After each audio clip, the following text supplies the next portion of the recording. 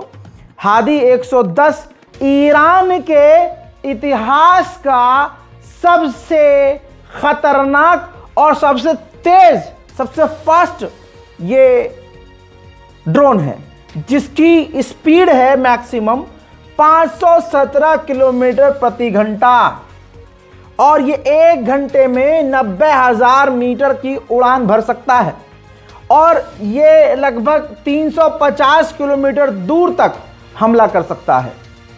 अब जो इसकी स्पीड है 500 किलोमीटर प्रति घंटे, ये काफी ज्यादा है। अब ये ईरान के इतिहास का सबसे फास्ट ड्रोन है, तो इसको इतनी जल्दी मार गिराना भी मुश्किल है। ऐसे में आप समझ सकते हैं कि इजराइल की हवा संड क्यों है। उधर इजिप्ट अपना मतलब निकालना चाह रहा है। इजिप्ट राजी है, इजिप्ट बात नहीं कर रहा था इजराइल से। अमेरिका ने कहा भाई बातचीत करो, तो इजिप्ट ने कहा कि भाई डील करो पहले हमसे। इजराइल से कहिए कि हमें डील, हमारे लोगों को मारा है मारे, फिलिस्तीन को बेच दे, वेस्ट बैंक पर कुछ भी करे, बैतुल मुकद्दस ले ले, कुछ भी करे। यह मानसिकता है इजिप्ट की गवर्नमेंट की। दोस्तों आपको बता दूं कि मतलबी इजिप्ट इतना है कि आजकल में ही नेतन्याहू इजिप्ट जाने वाला है, और इजिप्ट जाकर इजराइल और इजिप्ट के बीच मल्टी बिलियंस डॉलर की डील करने वाले हैं। यह है इजिप्ट आपका। उधर लेबनान पर इजराइल के हमले लगातार जारी हैं। कुछ ही वक्त पहले इजराइल ने जो लेबनान पर हमले किए हैं, देखिए।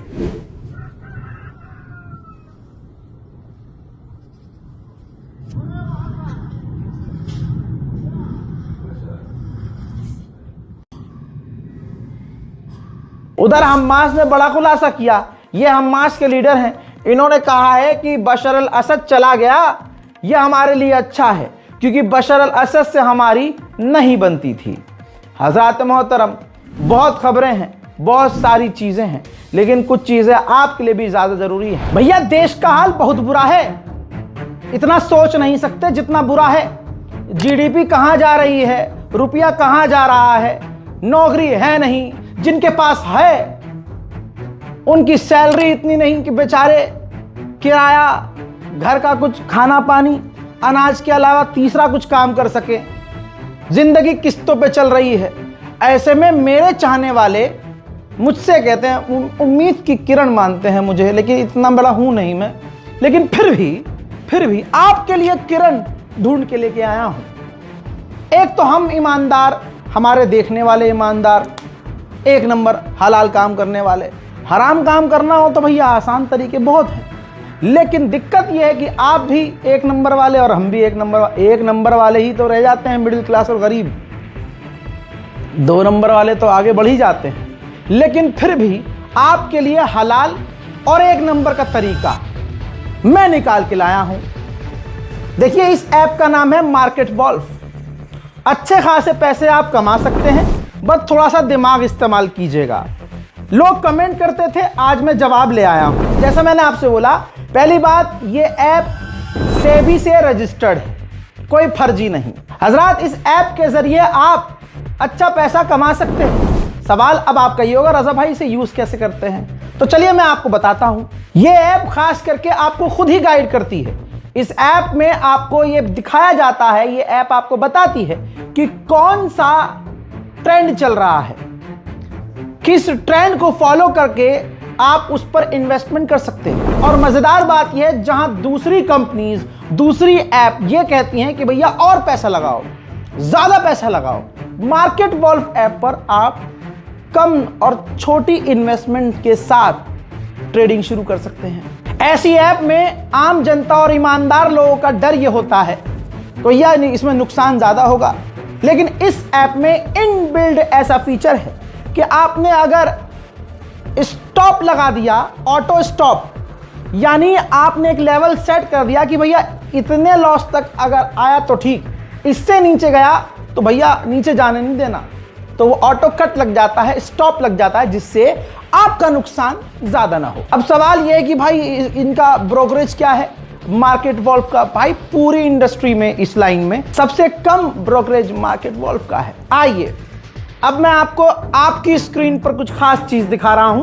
प्रॉफिट ट्रेंड के हिसाब से मूव कर रहा था, मैंने स्टॉप ट्रेड पर क्लिक कर दिया और बस उसी वक्त 1306 का प्रॉफिट बुक हो गया, वो भी इतने कम समय में। अब सोचिए, इस पूरी फैसिलिटी को सिर्फ 99 रुपए में आप लाइफ टाइम के लिए इस्तेमाल कर सकते हैं। मजेदार बात यह है कि आप यहां सब कमोडिटीज यानी गोल्ड, सिल्वर, क्रूड ऑयल या नेचुरल गैस में भी ट्रेड कर सकते हैं, वो भी दिन के 9 से रात के 12 बजे तक। ऊपर से मार्केट वॉल्व ऐप आपको फ्री रिकमेंडेशन देता है कि क्या चल रहा है। जैसे ये देखिए, लोगों ने 14 तारीख को एक दिन में 12,240, जून में 70,668, जुलाई में 59,696 और अक्टूबर में 58,260 का प्रॉफिट बुक किया। और इस प्रॉफिट में मार्केट वॉल्व का कोई कमीशन लगता ही नहीं। इतना समझाने के बाद भी एक नंबर हलाल तरीका अगर आप इस्तेमाल नहीं कर रहे हैं तो फिर आप रोना बंद कीजिए, गलती आपकी है। डाउनलोड लिंक डिस्क्रिप्शन में डाल दिया है, कमेंट सेक्शन में भी पिन कर दिया है। अब फोन में घुसकर जिन्नात की तरह मैं इंस्टॉल नहीं कर सकता, थोड़ी बहुत उंगलियां आपको खुद चलानी पड़ेंगी। बैक टू द पॉइंट दोस्तों, गाजा में मैंने कल बताया था, गजा में बरसात की वजह से जो जर्जर इमारतें थी वो गिरना शुरू हो गई थी। अब 3-4 दिन से लगातार जो इमारतें गिर रही हैं, टोटल अब तक इमारतों में दबकर, मलबों में दबकर 12 फिलिस्तीनियों की, गाजियंस की मौत हो चुकी है और सैकड़ों घायल हैं। गाजा का हाल बुरा है, बहुत बुरा है, बाढ़ की वजह से, बरसात की वजह से, और ऊपर बाढ़, बरसात और भूख। बेहतर यह है कि मैं आपको मंजर दिखा दूं गाजा में बाढ़ की वजह से क्या हो गया है। देखिए,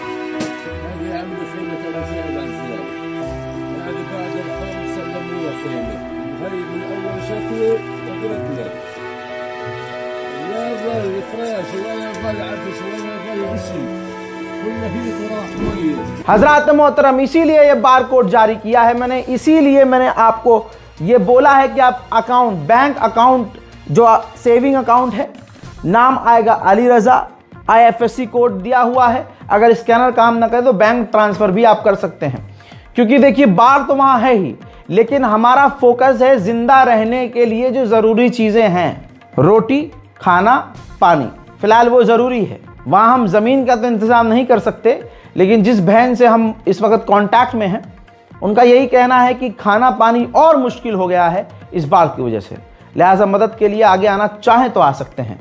वो तो बस ईमान की बात है, जिसका दिल पिघलेगा वही मदद को आएगा, वरना तो 1000 बहाने हैं। कुल मिला के हालात बस मैं आपको बता रहा हूँ इतने ख़राब हैं। ये देखिए, टेंट वाले इलाके में पानी जब पहुँचने लगा है तो गाज़ा के लोग अपने हाथों से मुंडेर बना रहे हैं, मुंडेर बना रहे हैं ताकि पानी गाज़ा के जो लोग जहां टेंट बना कर रह रहे हैं उनके टेंटों में पानी न चला जाए। अब आप ये समझने की कोशिश कीजिए कि इसी बरसात और बाढ़ की वजह से 10% टेंट गाज़ा के तबाह हो चुके हैं। उधर WHO ने कहा है कि गाज़ा के अंदर जितनी दवाइयां चाहिए उसकी 50% भी दवाइयां गाज़ा में नहीं है। गाज़ा के लोगों की तकलीफ हम नहीं समझ सकते।